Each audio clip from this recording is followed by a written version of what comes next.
What's up, everybody? Welcome back to another episode of the Nerd Nostalgia Podcast. In today's episode, Irvin is doing a little run-through, mainly of some questions that he has about the future of certain characters from Hawkeye. What's up, everybody? Welcome back to another episode of the Nerd Nostalgia Podcast. In today's episode, Irvin is bringing you the 22nd installment of Nerd News of the Week. And I would like to take credit that, I planned this out, that the 22nd Nerd News is happening as our first podcast episode in 2022, but simply that just did not happen. Sometimes these things just kind of line up, and I think that is absolutely wonderful. Like, seriously, sometimes things just line up, and it couldn't be more perfect had I actually planned it myself. But regardless, it's happening. 2022 is here. I'm hoping that it's treating you absolutely wonderful so far. And with that being said, please head over to Apple Podcasts, treat us right, drop that 5-star, tell your friends, family, and coworkers about us, leave us a review. We love this, we love feedback, we love communicating with you guys. Hit us up on social media, nerd.nostalgia on Instagram, Nerd Nostalgia pretty much everywhere else. Look us up, Nerd Nostalgia Podcast. All right, that's it, guys and gals. There is no short clip today, so let's jump into the theme song.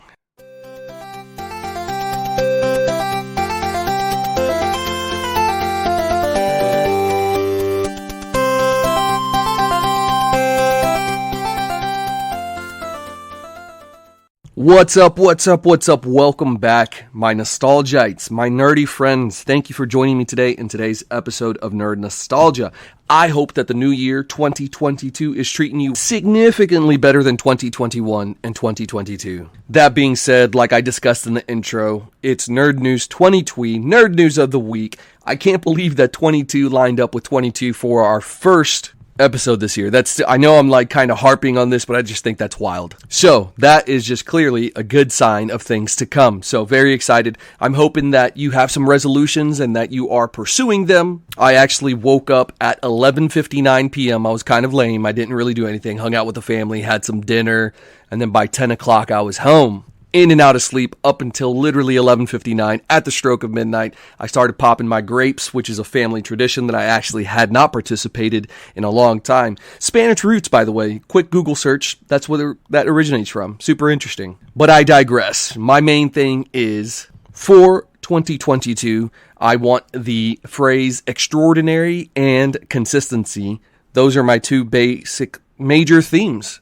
So, let's consistently give you some extraordinary piece of content in the podcast. That being said, let's talk about some nerd news. Let's talk about what's going on in the zeitgeist in the nerdverse. It's been just about a full month since we've discussed these things, so let's get into it without further ado. Starting off with director Destin Daniel Cretton has been confirmed for the Shang-Chi sequel. Deadline confirmed this back in December. They confirmed that director Destin Daniel Cretton signed on a multi-year, multi-project deal. So not only is he getting the Shang-Chi sequel, but he's also going to get a couple other things as well. I believe a TV show specifically for the Disney Plus streaming platform. All right, moving on. So we know that within that same week, we actually had a first look at the Sonic prequel poster. So we actually got a trailer as well. So I am pretty pumped to see Knuckles. Tails, it's cool. That's like his sidekick. That's his Robin to his Batman. And it's cool, but I was always a bigger Knuckles fan, right? That's the cooler character. And it looks like they're going to be going toe-to-toe on April 8th, 2022. And speaking of first looks, we have kind of a cryptic first look in that Brie Larson posted a picture on her Twitter with the date 2/17/23 as the caption. And within it, we had a picture of what looks like a gold chain with kind of a pendant on there with the symbol of all the Marvels, Spectrum, Captain Marvel, and of course Miss Marvel, Miss Kamala Khan coming into the MCU. So I'm not sure if this was a gift or what, but yeah, I'm excited. Maybe it's a bracelet, actually. There looks to be a charm on there as well. Maybe that's something they got when they wrapped up. Who knows?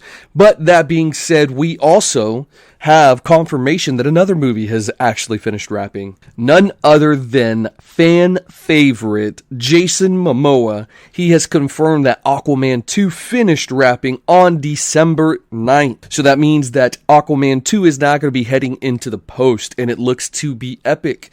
The first one was a success, and I'm hoping that it's actually better, because I thought it was just okay, but I digress. And moving forward here, we have a bit of news from HBO Max. We have the fact that Raised by Wolves is going to be returning pretty soon, within a month, on February 3rd, 2022. So they released that release date, which is exciting because this show was actually really good. If you haven't watched it, highly recommend. Very sci-fi. Has hints of Dune in it. Definitely a good show. And further news from HBO. We had some poster reveals of the new Peacemaker show that's coming out. To boot, later in the month, we actually also had a trailer pop up. And it looks really good. It looks action-packed. It looks comedic. John Cena looks like he's going to crush this role like he was built for it. Born for it, right in the lights of Iron Man and Deadpool with their respective actors. Between now and then, you probably have already seen Spider-Man No Way Home, and if you haven't, shame on you. It was an absolutely epic movie. Highly recommend you go watch it in the movie theaters. I was supposed to go watch it a second time, never did get the chance with the holidays, family stuff, work stuff, and then honestly, COVID stuff as well. COVID actually ended up putting a damper on my Christmas holiday this year. It took out my family out of commission, and it took out my sister's in-laws as well. And so everybody's okay, thank God. It looks like this Omicron variant is a weaker strain, but I digress. It definitely canceled a lot of plans, but, you know, it's okay. I had a me Christmas. But if I must be truthful and honest, it was a bit lonelier than the years past, that's for sure. But as they say, when God gives you lemons, make lemonade. So I definitely made the best of it. Went and had dinner one night, a couple whiskey drinks.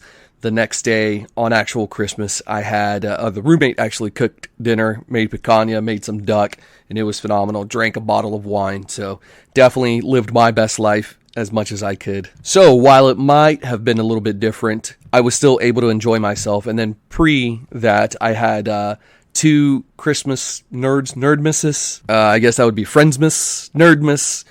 Actually, three with, if you consider the Secret Santa mystery box opening. If you haven't seen that, go to my Instagram page and you can find the video there. You can see what Alan May, shout out Alan, got me. And then also you can see the full video in its entirety at Empty Thought Blue and see what every single guy got that was in the group. Back to what we were saying. Sorry about that. So we have No Way Home officially crosses the 1 billion box office marker. Wow. That is simply just impressive. I didn't think it was going to be this good, this epic, but when I was in the movie theater, surrounded by nerds, surrounded by COVID, I'm sure, it was a full-blown experience, man. I was so happy during, like, the big moments, like, you just had everybody in the crowd cheering, myself included. A couple of times I got teary-eyed. It was a roller coaster of a movie. Highly recommend you go watch it. So it just makes sense that this movie did, in fact, cross that 1 billion mark. I think it's sitting at, like, number 2 or 3 as far as highest grossing movie of all time, sitting behind the big guys, Endgame, Avatar, and then it's in 3rd place, I believe. As of this podcast, maybe it's a little bit outdated. I haven't checked recently, to be honest. So, quite the popular movie. That being said, let's talk about a popular manga. So, My Hero Academia, we have some news on that end, on the manga side. So, at a recent event, the My Hero Academia show creator stated that if things progress smoothly, the original My Hero Academia, the manga, will reach its goal in just about a year. Now that's huge news. I have not read the manga, to be honest with you. I read most of my comics, but I just don't have time for manga and then any other books that I want to read as well. I mean, theoretically I could, I just haven't been prioritizing it. But that being said, I'd be curious to see how that is going to affect the show, which I absolutely love to bits. Great show. If ever someone was considering a transition into watching manga, you're like, oh, some of these shows kind of interest me, but I'm not really for it.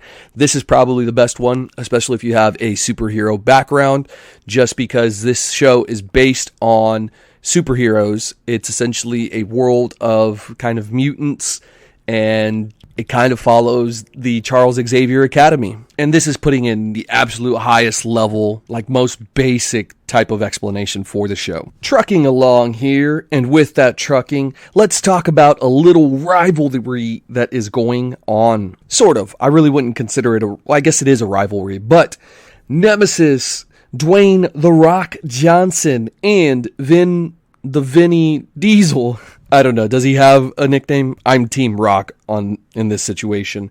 We know that they've been in and out. They've been battling for a while now in the media. They don't like each other. They're not working together. Well, recently, Vin Diesel kind of threw his kids and R.I.P. Paul Walker kind of under the bus and begged Dwayne "The Rock" Johnson to come back for the final movie to finish it off. Dwayne, having been a man of his word, said there's no chance he'll return to that franchise, but he wishes them luck. He did respond to that plea, which I personally thought was untasteful. The fact that he brought his kids in, the fact that he brought in Paul Walker just kind of made it personal, and it didn't sit right with me personally, and it appears that it did not sit right with Dwayne "The Rock" Johnson either. It really didn't sit well with me because when Paul Walker passed, it hit home for me. I grew up watching those movies, and he always seemed like a good dude, both in the movies and then outside of it as well. So the fact that Vin Diesel actually did that just kind of irked me a bit. And that being said, kind of transitioning into passing, we had an iconic movie legend die. Miss Betty White died recently at the age of 99, just shy of her 100th birthday. And that's super sad, man. Another iconic legend. I wouldn't say that I grew up watching her movies, obviously, because she's a tad bit older than I was, but she was throughout pop culture. She was definitely in movies I saw, and just another character in life that, the passing kind of hits you because they did affect a lot of people's lives so often and so much. So may she rest in peace. Truly, truly a legend. Continuing on here with our nerd news, we had a interesting article kind of pop up that Jessica Henwick, the girl who played Colleen Wing in Iron Fist in the Netflix verse of Marvel Universe. I don't know how to describe it. Netflix's Marvel verse. There we go. Boom. So Jessica Henwick actually turned down a Shang-Chi role because she is hoping that character will transition into the MCU. And I have some breaking news for you. It's not breaking, but heartbreaking for her maybe. Yeah, that's not going to happen. She's, number one, not big of an actress. At least I don't think. And then number two, they pretty much want to reboot Luke Cage and Iron Fist as they were the least well received in the MCU, or in that universe, the Marvelverse of Netflix. Speaking of multiverses, specifically the Sonyverse, there has been a petition recently for The Amazing Spider-Man 3 starring our boy Andrew Garfield, who stole the show in No Way Home. The petition has reached 22,000 signatures for that movie to debut. Personally, I have not contributed to that. That doesn't say, though, that I would not want it. I actually just need to go and do it, so I'll probably do it today at some point. But I think that would be totally epic, especially after this last one. Let us finish that trilogy. Let us finish that arc. You want to make money? Do a part 1, part 2, not a 3 and 4. Just make it a 4-hour movie, 2 hours a pop, or make it 5 hours, 2.5 hours a pop. Do it justice, folks. Do it justice. Or maybe he continues on and battles Venom. Who knows? Who knows what's going to happen? Personally, I don't think those Venom movies are good, and if they brought Andrew Garfield into them, I think they would boost them up a little bit, open up the writing a bit. All right, guys and gals, we are almost done with the first ever post of 2022, or rather podcast episode, and of course, the 22nd nerd news ever in 2022. Yes, I know. I'm saying it over and over again, but it's pretty cool. Or I'm just a huge nerd. Probably the latter. But we are down to our final 3 or 4 things that we're going to say here. And the first one is going to be about DC. Ha! Look at me rhyming. So we actually had a confirmation back in December that Blue Beetle, the DC Blue Beetle movie, is actually moving from just an HBO Max release to a theatrical release come 2023. I was good either way. I was really hoping for a show, but I think a movie would be good. And I believe it's starring the Cobra Kai young Latino actor. I can't remember his name. Sorry. In the show, I know it's Miguel, but I don't know his first name. And I want to say it's a complicated first name too. Actually, and fun fact, that show it just completed season 4. Season 5 is in the post now, so we should get it at some point this year. And then there's plans for further beyond that in season 6, but that hasn't been confirmed just yet. But I'm excited for this Blue Beetle show. Jaime Reyes. I'm pumped for more Latin representation in superheroes in the forefront. Here's to hoping that we get a white tiger somewhere down the line. On some more breaking news, we had director Matthew Vaughn confirmed that Kick-Ass will get a reboot. He explained that all the rights revert back in 2 years, and then we're going to reboot where people will be like, he's insane. This was a direct quote.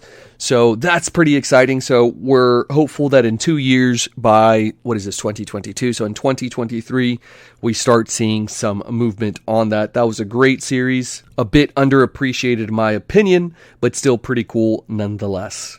All right, y'all. Final 2 kind of speculative rumors kind of news here. The first, actually both of these are Marvel kind of rumors, but the first is going to be around the next Ghost Rider.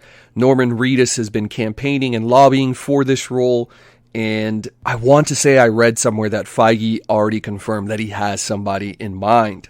Maybe even a contract signed. I don't remember the article, but I want to say that that's a done deal. So we should be seeing something here in the next few weeks, I imagine. So that's rumor number 1. Rumor number 2, and we started off the show with talking about this director, Mr. Destin Daniel Cretton, the director of Shang-Chi, has been quoted to say, if we could ever get Jackie Chan into a movie, that would be a lifelong dream of mine.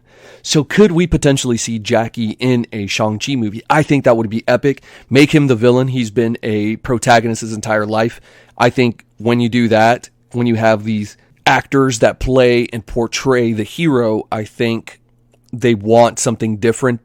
They want to give you a different version of themselves, so they give it a little bit more oomph in their acting, and I think that this would be an opportune time to do it. You could totally do something on the vengeance side. Maybe Shang-Chi's father's uncle or his uncle comes and tries to get vengeance for his brother. I believe that's, I don't know if it's an arc, but I know that does exist in the books. There is a brother, and obviously you're going to have epic fight scenes with Jackie Chan. So that's it. That's going to do it for us here today on the Nerd Nostalgia Podcast, specifically me, right? Please head over to Apple Podcasts, drop that 5-star, tell your friends, family, and coworkers. Oh, I also we've been having a YouTube channel, so you can watch these, listen to these on YouTube, but I've started doing some unboxing videos on there, and I put a little effort into them, so go check those out. Do me a favor, like, subscribe, all that jazz, if you haven't, on both this platform here, podcast, Spotify, Apple, all that jazz, but then also on YouTube. Watch some of those videos, like, comment, that kind of stuff. Help us grow this audience across all platforms. That being said, have a wonderful 2022. This is going to conclude the 22nd Nerd News of the week, and I hope that you absolutely have a wonderful week, and that's it, guys. And remember, stay nerdy, my friends.